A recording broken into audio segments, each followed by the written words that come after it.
je me présente, je suis Valentine Filleul, membre du Team Argon 18 France et également experte en nutrition du sport. Je vais essayer aujourd'hui de vous apporter quelques pistes pour bien réussir un Ironman et en particulier celui de Hawaï sur le plan alimentaire.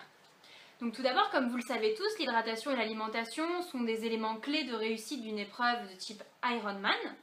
Notre corps est constitué à 60% d'eau et il faut savoir qu'une perte de 2% en eau seulement peut entraîner jusqu'à 20% de réduction des performances. En parallèle de ça, au niveau de l'alimentation, la source principale d'énergie est le glucide, mais on a une réserve limitée. On compte à peu près notre capacité à faire du sport de 2 heures environ. Il est donc indispensable d'apporter des glucides supplémentaires lors d'un Ironman par le biais de boissons, de bars ou de gel. En moyenne, on dit qu'on est capable d'assimiler environ 60 grammes de glucides par heure. Pourquoi? Eh bien tout simplement parce qu'en fait, quand les glucides arrivent dans votre système digestif, il va être apporté à vos muscles par le biais de transporteurs. Mais ces transporteurs sont en nombre limité et au-delà de 60 grammes par heure, tout simplement, ils sont saturés. Si vous consommez au-delà de ces 60 grammes, ce qui va se passer, c'est que les glucides vont rester dans votre système digestif et cela peut entraîner des crampes d'estomac ou autres troubles intestinaux. En revanche, certaines boissons du sport permettent une plus grande assimilation de glucides en utilisant tout simplement d'autres types de sucres qui utilisent des transporteurs différents, comme c'est le cas par exemple pour le fructose. Donc, grâce à ce système, vous allez pouvoir assimiler jusqu'à 90 grammes cette fois-ci de glucides par heure. Je vais vous donner 2 conseils. Le premier, c'est de vérifier que votre boisson contient bien 2 types de glucides. Et le deuxième, tout simplement, de ne pas dépasser les quantités préconisées sur les pots de vos boissons pour éviter tout problème digestif. Il faut savoir aussi que la surhydratation a les mêmes effets que la déshydratation. Ces boissons contiennent également des électrolytes et des sels minéraux qui contribuent au fonctionnement normal du corps humain, notamment sous une forte chaleur. Maintenant, on va reprendre sur le plan chronologique cette journée d'Ironman. Pour le petit déjeuner, je vais vous conseiller d'assimiler ou d'essayer d'assimiler environ une soixantaine de grammes de glucides par heure précédant votre départ.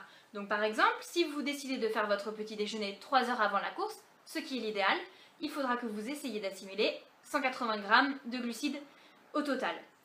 À titre d'exemple, une barre High Five de type Energy Bar contient 43 grammes de glucides. Je vous laisse faire le calcul.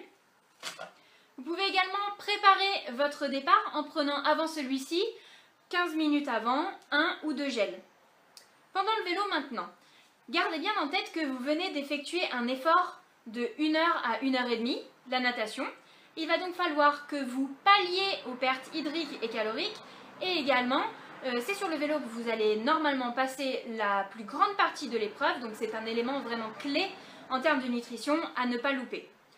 Commencez dès le vélo à bien utiliser des boissons énergétiques, comme par exemple la boisson Energy Plus source de High Five, qui va vous apporter donc tous les glucides nécessaires.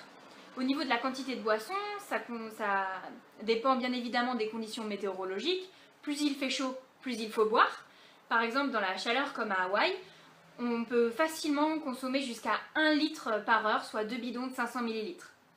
Pensez bien à réduire la quantité de boissons préconisées sur les pots, puisque vous allez être amené à boire plus, tout simplement.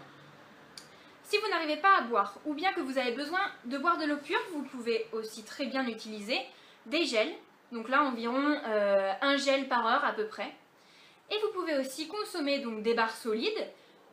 Ça va apporter 2 avantages. Le premier, c'est que vous allez avoir une sensation de satiété plus importante, ce qui est agréable quand on fait un effort. Et deuxièmement, c'est que souvent, dans la plupart du temps, ces barres contiennent un mélange de glucides complexes et simples, ce qui va permettre de tenir un petit peu plus longtemps. Si vous avez un système digestif un peu fragile, je vous conseille de garder les barres uniquement pour le vélo. Il faut bien avoir en tête aussi et bien savoir que tout le long d'une épreuve de type Ironman, votre dépense énergétique va être exponentielle.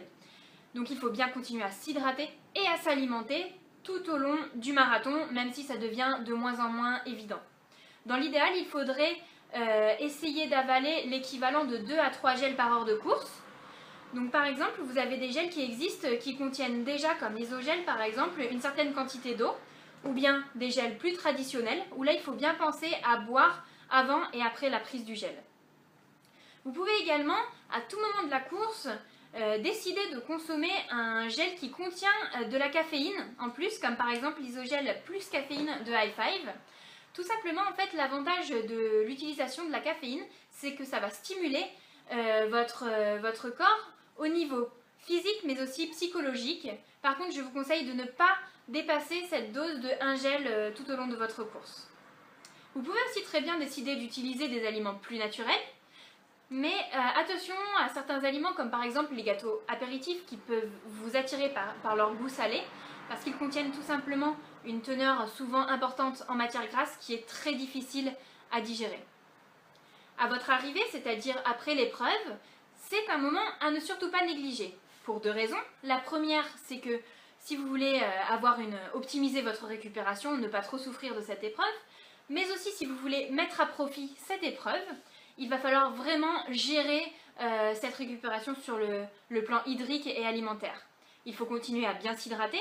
Attention de ne pas boire trop vite, parce que si vous buvez trop vite, tout simplement, l'eau va partir dans les urines.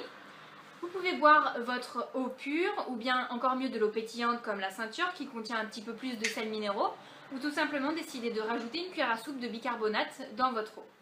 Vous pouvez aussi décider d'utiliser des boissons de récupération comme par exemple Protein Recovery de chez High Five. L'avantage est de 2 types. Le premier, c'est que ça va apporter donc tout ce dont le corps a besoin, des protéines pour un maintien musculaire mais aussi cartilagineux et osseux, et également des glucides qui vont permettre de recharger les stocks et retrouver une bonne fonction musculaire. Je vous conseille d'attendre 15 minutes la fin de votre effort pour commencer à utiliser ces boissons, tout simplement pour que votre corps puisse comprendre en fait qu'il est en phase de récupération et non plus dans l'effort. Essayez aussi d'apporter cette boisson en prise espacée dans le temps, en petite quantité, pour bien mettre à profit ce qu'on a expliqué tout à l'heure par le biais par exemple des transporteurs. Pour varier un peu, sachez que vous pouvez prendre cette boisson en la mélangeant à de l'eau ou du lait, ou bien pour les intolérants au lactose, vous pouvez encore la mélanger à du lait de soja ou bien du lait de coco tout simplement. Voilà, je vous ai donné quelques pistes pour préparer au mieux cette épreuve d'Ironman sur le plan nutritionnel. Et pour ma part, je vous donne rendez-vous le 8 octobre à Kona.